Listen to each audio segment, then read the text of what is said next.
বাংলাদেশের রাজনীতির যে বাস্তবতা, সেই বাস্তবতায় নির্বাচন হলো চূড়ান্ত সফলতা।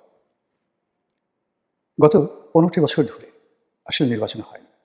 ২০০৮ সালে মানুষ নির্বাচন দিয়ে ভোট দিয়েছিল। যদিও সেই ২০০৮ সনের নির্বাচন নিয়ে বিএনপির অভিযোগ রয়েছে, সূক্ষ্ম কারচুপি, ভোট ম্যানিপুলেশন, সিট ম্যানিপুলেশন এসব অভিযোগ রয়েছে। তারপরেও ২০০৮ সনের যে নির্বাচনটি, এটি সারা দুনিয়া কর্তৃক সমাদৃত। কিন্তু ২০১৪, ২০১৫, ২০১৪, ২০১৮ এবং ২০২৪-এর যে নির্বাচন, পুরো নির্বাচনী যে বিধি ব্যবস্থা এটাকে ভেঙে দিয়েছে। এবং সেই জায়গা থেকে মানুষের মনে রাজনীতির সবচেয়ে বড় স্বপ্ন একটা সুষ্ঠু, অবাধ, নিরপেক্ষ নির্বাচন। ফলে ডক্টর মোহাম্মদ ইউনূস যখন ক্ষমতায় এলো, তখন তাকে কেন্দ্র করে মানুষের একমাত্র এবং প্রধানতম স্বপ্ন হলো একটা সুন্দর নির্বাচন হবে। বাকি যে বিষয়গুলো, তিনি শিক্ষিত মানুষ, তিনি শেখ হাসিনার মতো করবেন না, তিনি সৎ হবেন, তিনি লোভী হবেন না, তার সরকারে কেউ দুর্নীতির সাথে জড়িত হবেন না। তিনি ইতিপূর্বে কান ধরে বলেছেন জীবনে আর রাজনীতি করবেন না। তো তিনি যদি রাজনীতি না করেন তাহলে একজন নিরপেক্ষ ব্যক্তি, তার অধীনে যদি বাংলাদেশে ভালো নির্বাচন না হয় তাহলে আর কার অধীনে হবে? এই আশায় বুক বেঁধে আমরা সবাই, পুরো জাতি, একটা বিশাল স্বপ্ন দেখে আসছিলাম। এবং সেই স্বপ্ন নিয়ে আমরা অবাক বিস্ময়ে ডক্টর মোহাম্মদ ইউনূসের দিকে তাকিয়ে থাকতাম, তার সরকারের দিকে তাকিয়ে থাকতাম। তার সরকারের যারা কর্তা ব্যক্তি যা বলতেন, আমাদের পছন্দ না হলে আমরা সেটা মেনে নিতাম। তিনি যাদেরকে পছন্দ করতেন, যাদেরকে উজির বানিয়েছেন, নাজির বানিয়েছেন, ডান হাত বানিয়েছেন, বাম হাত বানিয়েছেন, তাদের অনেক কর্মকাণ্ড নিয়ে আমাদের অভিযোগ ছিল, কিন্তু আমরা কখনো ডক্টর মোহাম্মদ ইউনূস অপমানিত হন, আমরা এই কাজ কখনো করি। কিন্তু সাম্প্রতিক যে অবস্থা, এই যে পরিস্থিতি তৈরি হয়েছে, সেখানে সামনে অনেক কিছু হওয়ার আমরা স্বপ্ন দেখছি, আশঙ্কা করছি।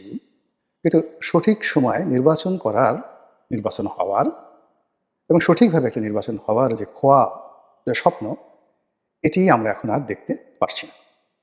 কেন পারছি না সেটি নিয়ে সংক্ষেপে বলার চেষ্টা করছি।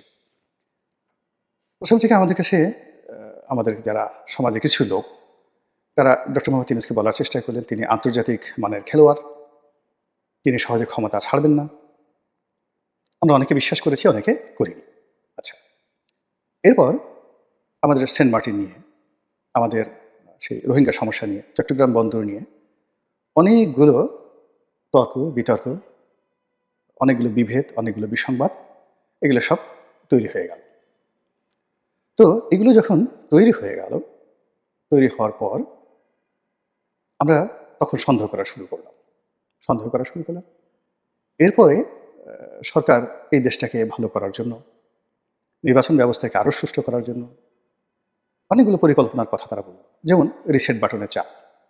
আমরা এটা নিয়ে অনেক হইচই করলাম, কিন্তু দিন শেষে আমরা মনে করলাম যে এটা একটা স্লিপ অফ টাং। রিসেট বলতে তিনি হয়তো ভালোই কিছুই বলেছেন, যে আগের যে সমস্ত মন্দ জিনিস ছিল সেই মন্দ জিনিস বাদ, আমরা এখন নতুন করে একটা নতুন ভালো ইতিহাস আমরা তৈরি করব, মঙ্গলময় একটা ইতিহাস। এটা যারা ইউনূস সাহেবকে ভালোবাসেন তারা বলার চেষ্টা করলেন, আর যারা ইউনূস সাহেবের বিরোধী পক্ষ, আওয়ামী লীগের লোকজন, তারা বললেন যে উনি মূলত রিসেট বাটনের মাধ্যমে উনার যে ক্ষমতা গ্রহণের তারিখ জুলাই মাসের বা আগস্ট মাসের ৮ তারিখ, এই ৮ তারিখের আগের যা কিছু আছে ওইগুলো উনি মুছে দিতে চান, ইনক্লুডিং মুক্তিযুদ্ধ। যাই হোক, এটা নিয়ে তর্ক হচ্ছিল, বিতর্ক হচ্ছিল, পক্ষে বিপক্ষে কথা হচ্ছিল। কিন্তু যখন তিনি সাম্প্রতিক সময়ে এসে ঘোষণা করলেন যে নতুন বাংলাদেশ দিবস, তো নতুন বাংলাদেশ দিবস যদি আগস্ট মাসের ৫ তারিখ, মানে শেখ হাসিনার পতনের দিন, যেদিন জনগণের বিজয় হয়েছিল, সেই দিবসটি বলতেন, প্রশ্ন আসতো না। কিন্তু যখন তার ক্ষমতা লাভের যে দিবসটি, অর্থাৎ ৮ তারিখকে তিনি উল্লেখ করে বক্তব্য দিলেন, তখন প্রশ্ন আসা শুরু করলো যে আমরা যে সন্দেহ করেছিলাম রিসেট বাটন সম্পর্কে, সেটা তো ঠিকই আছে। তারপর তিনি লন্ডনে গেলেন, তারেক রহমান সাহেবের সঙ্গে বৈঠক করলেন। বৈঠক করার পর তিনি ফেব্রুয়ারি মাসে নির্বাচনের একটা ঘোষণা দিলেন। তার আগে তিনি এপ্রিল মাসে ঘোষণা দিলেন, হঠাৎ করে এপ্রিল মাসে নির্বাচন হবে, সেখান থেকে নেমে ফেব্রুয়ারিতে এলেন। তারও আগে একেবারে প্রথম থেকে শেষ পর্যন্ত তিনি একটা মাঝামাঝি সময়, অর্থাৎ ডিসেম্বর থেকে জুনের মধ্যে নির্বাচন হবে, এসব নিয়ে যে টানা হেঁচড়া করছিলেন, সেটাকে একটা কনক্রিট ২০২৫ সনের ফেব্রুয়ারি মাসের প্রথম সপ্তাহে বা দ্বিতীয় সপ্তাহে নির্বাচন হবে, এটাকে আমরা একটা ঐশী বাণীর মতো পবিত্র মনে করেছি, যে মানুষের জবানে এর চেয়ে পবিত্র কোনো বক্তব্য হয় না। একদিকে তারেক রহমান সাহেব, অন্যদিকে ডক্টর মোহাম্মদ ইউনূস সাহেব, তারা দুজনে বসে একটা সিদ্ধান্ত নিয়েছে পুরো জাতির জন্য কল্যাণ হবে। কিন্তু ঘটনা কি, ১ সপ্তাহ পার হল, এটা নিয়ে প্রতিক্রিয়া দেখা দিল। কেবলমাত্র বিএনপি ছাড়া বাংলাদেশের সকল রাজনৈতিক দল তারা প্রতিক্রিয়া দেখালো লন্ডন বৈঠকের ব্যাপারে, যে এই বৈঠকটা হতে পারত প্রকাশ্যে, এখানে গোপন বৈঠক দরকার কি, হতে পারত ফরমাল, এখানে একান্তে কি দরকার ছিল, লন্ডনে গিয়ে এই বৈঠক দরকার কি ছিল, এরকম নানা রকম কথা বলতে বলতে বলতে বলতে এই গত কয়েকদিনে রাজনৈতিক বিভক্তিটা একেবারে চরমে গিয়ে পৌঁছল। বিএনপির যারা শীর্ষ নেতা রয়েছেন তারা জামাতের সঙ্গে হাত মিলালেন, এনসিপির সঙ্গে হাত মিলালেন, কিন্তু সে হাত আর মিলল না। জামাত রাগ করলো, এনসিপিও রাগ করলো। ডক্টর মোহাম্মদ ইউনূস তার যে পুরনো বন্ধু, রাজনৈতিক বন্ধু সুবহানুদ্দাহী, তাদেরকে সান্ত্বনা দেওয়ার জন্য সর্বোচ্চ চেষ্টা করলেন। এখন সেই সান্ত্বনা পর্দার আড়ালে কিভাবে চলছে, কি করছে বা শেষ পর্যন্ত কি হবে এটা বলা যাচ্ছে না, কিন্তু জামাত এবং নন ইসলামী দলগুলো বিশাল একটা ঐক্য গড়ে তুলেছে। ইতিমধ্যে রাজনৈতিক অঙ্গনে ৩-৪টি বিতর্ক দেখা দিয়েছে। অর্থাৎ ফেব্রুয়ারি মাসের নির্বাচনের যে টাইমলাইন সেটা ঠিক আছে, তার সঙ্গে সঙ্গে সংস্কার, যেটা নিয়ে সরকার অনেকটা ব্যাকফুটে ছিল, এখন সেই সংস্কারটা আরও শক্তিশালী হয়ে পড়েছে। আর এই সংস্কারকে পাত্তা দেওয়ার দরকার নাই, এরকম একটা ভাবসাব বিএনপির মধ্যে যেটা ছিল সেটা এখন ফ্রাস্ট্রেশন চলে এসছে। বিএনপি নেতা সালাউদ্দিন সাহেব সংস্কার নিয়ে কবিতা রচনা করতে চাচ্ছেন। তিনি সংস্কারের যে বৈঠক হয় সেই বৈঠক সম্পর্কে বিশদগার করতে গিয়ে বলে ফেলেছেন যেখানে আলাপ আলোচনার চেয়ে খাওয়া দাওয়া বেশি হয়। এটা তিনি প্রকাশ্যে মিডিয়াতে বলেছেন এবং তার একটা ভিডিও ফুটেজ ভাইরাল হয়েছে। সেখানে যিনি যখন বৈঠক শেষে চলে আসছিলেন তাকে যখন খাওয়ার কথা বলা হলো, তিনি তখন অনেকটা ধমকের স্বরে বললেন যে যাও তোমরা খাবে। তো এই জিনিসগুলো চলে আসছে, অর্থাৎ যেখানে একটা শক্তিশালী অবস্থান ছিল সেই অবস্থানটা যখন ফ্রাস্ট্রেশনের পর্যায়ে চলে যায়, সেই ফ্রাস্ট্রেশনটা এখন বিএনপিকে পেয়ে বসেছে। আর বিএনপিকে এই ফ্রাস্ট্রেশন অবস্থা দেখে সরকারের যে আগের যে জৌলুস, তাদের যে আগের যে কৌশল, সেই কৌশলটা তারা রপ্ত করে ফেলেছে। মেইন টাইম লন্ডন বৈঠকের ফলে বিএনপির সঙ্গে সেনাপ্রধানের যে একটা সম্পর্কের কথা শোনা যাচ্ছিল, ক্যান্টনমেন্টের সম্পর্কের কথা শোনা যাচ্ছিল, সেটি এলোমেলো হয়ে গেছে। বিএনপির সঙ্গে বঙ্গভবনের রাষ্ট্রপতি চুপ্পু সাহেবের একটা সম্পর্কের কথা সবাই যেভাবে বলাবলি করছিল, সেটাও এলোমেলো হয়ে গেছে। কারণ ডক্টর মোহাম্মদ ইউনূসের সাথে বন্ধুত্ব হলে তার ওয়াকার সাহেবের সাথে বন্ধুত্ব হবে না, চুপ্পু সাহেবের সাথে বন্ধুত্ব হবে না, সেটা এলোমেলো হয়ে গেছে। আর বিএনপির সঙ্গে ডক্টর ইউনূসের সম্পর্কটা সুদৃঢ় হওয়ার সঙ্গে সঙ্গে ভারতের সঙ্গে, দিল্লির সঙ্গে তাদের যে সম্পর্কটা, সেটি টানাপোড়েন শুরু হয়ে গেছে।